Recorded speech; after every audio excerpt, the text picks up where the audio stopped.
All right, for today's video review, we're going to be taking a look at Transformers Energon Scout Class Insecticon.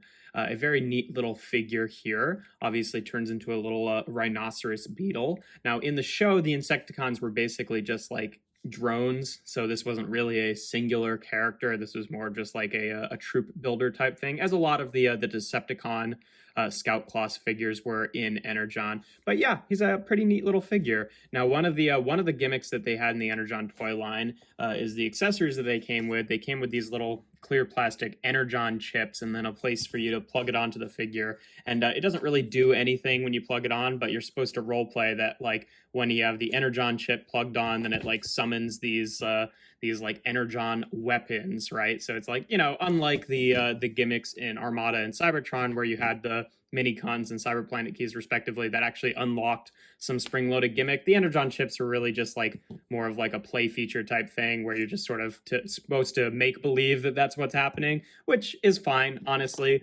There were other gimmicks in the Energon toy line, like, you know, the like two team combiners and a bunch of other stuff like that.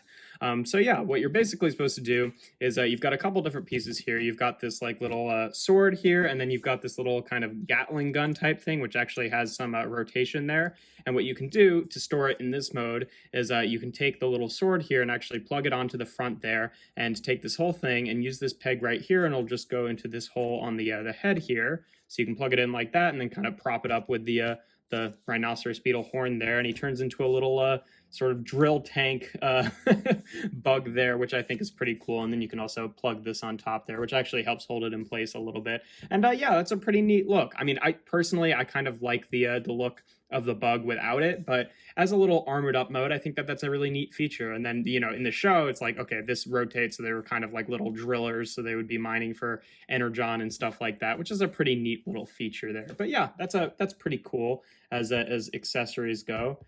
Kind of hard to get this off sometimes because there's not really a great place to grab these. But yeah, so that's how the accessories work. In terms of articulation in this mode, the two front legs are on ball joints here at the hips, I guess, and then the two back legs, or the four back legs, I should say, are each on swivels that are kind of tied with each other because of how it works for transformation. But, you know, you can get some variety of range like that, but they do kind of like move in tandem sometimes. And that's pretty much it. The little horn can kind of bend up and down like that, but not a whole lot there. He's got little bug eyes there picked out in kind of a silvery blue, which is pretty neat. In terms of comparisons in this mode, just for a standard one, here he is with Kingdom Sideswipe. So, you know, average size modern deluxe. And for some other bug comparisons, here he is with Legacy Evolution Shrapnel. Here he is with Transformers Prime Hardshell. Yeah, Hardshell.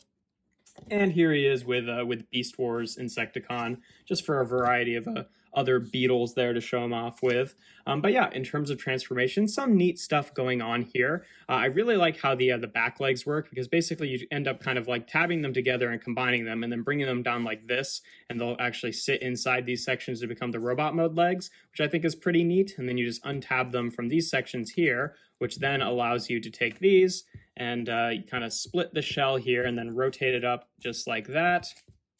And then you can take this whole section and just rotate it around so the head is kind of like tied to the waist there, like that. And then take these parts of the shell and just kind of rotate them out and down like that. And yeah, there we have Insecticon in his robot mode. And yeah, it's a really neat little vibe. He's got kind of like a little samurai aesthetic going on there. I really like how the two front legs end up sitting over his shoulders as little shoulder guns. I think that's a really clever trick there, because they don't really look like they're guns in bug mode, but they definitely look like they're little shoulder guns in robot mode. Oh yeah, and then I just kind of did it naturally, but you kind of bend the horn down a little bit as well.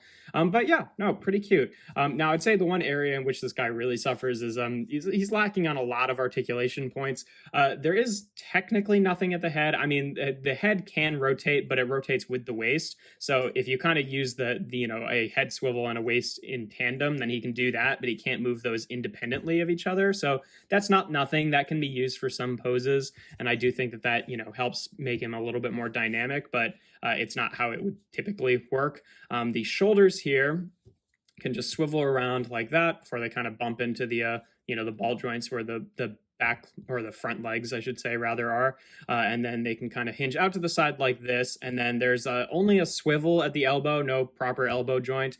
The hips are on ball joints, so they can rotate forward and back, and only a little bit out to the side. No knees, unless you count that, which I don't, and then nothing at the feet. So yeah, no elbows, no knees is kind of rough, but otherwise, you know, he's just like a little chunky guy, so it's not the end of the world. This is mostly the pose you'd want him in anyway, but yeah, it is kind of a bummer that there aren't elbows or knees.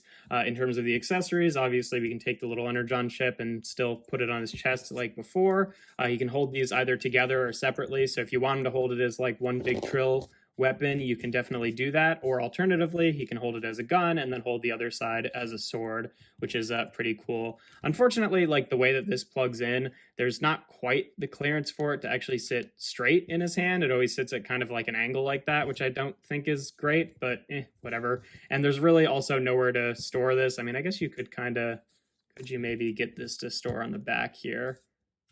Sort of. I mean, you could store it like this, but I don't think that that looks particularly good in this mode. And then if you wanted to store the sword, it would just be sticking straight up like that, and it kind of wobbles around. So no real storage. I mean, in canon in the show here, they kind of like, once they got the Energon chips, these like generated out of their body. So they're not supposed to be something that they like a physical thing that they have on their person. It's more like the same energy as like, Optimus Prime and Megatron's axe and ball and mace. It's that kind of thing. So they're really, not really supposed to store anywhere. But, if you're using the figure, you have to kind of just have these sit off to the side. And I generally just kind of leave them in a box, but they're nice weapons regardless. But yeah, in terms of comparisons in this mode, here he is again with Sideswipe, just for that standard size comparison there. Here he is again with Shrapnel from Legacy Evolution, with Transformers Prime Hardshell, and with Insecticon from Beast Wars. So, pretty average size basic class figure, a little bit chunkier than like our modern core class figures, and, even a little bit chunkier than like a Beast Wars basic class figure. But yeah, no, he's pretty fun. Oh, also the guns are in ball joints, so if you don't want them over the shoulders, you can kind of like fold them down like that. I usually just leave them there, but they can kind of rotate around and aim side to side ever so slightly. But yeah, no, he's got a neat little aesthetic. Obviously, I'd say, the one lacking thing about him is the articulation, but otherwise, cute little bug mode, cute little robot mode. I think he's a pretty good little figure. But yeah, that's pretty much all there is to him. If you enjoy my videos, make sure to leave a like and consider subscribing. I do reviews every Tuesday, Thursday, and Sunday. Make sure to check me out on my Instagram account. That's toys.n.art. And without further ado, here we have Transformers Energon Scout Class Insecticon.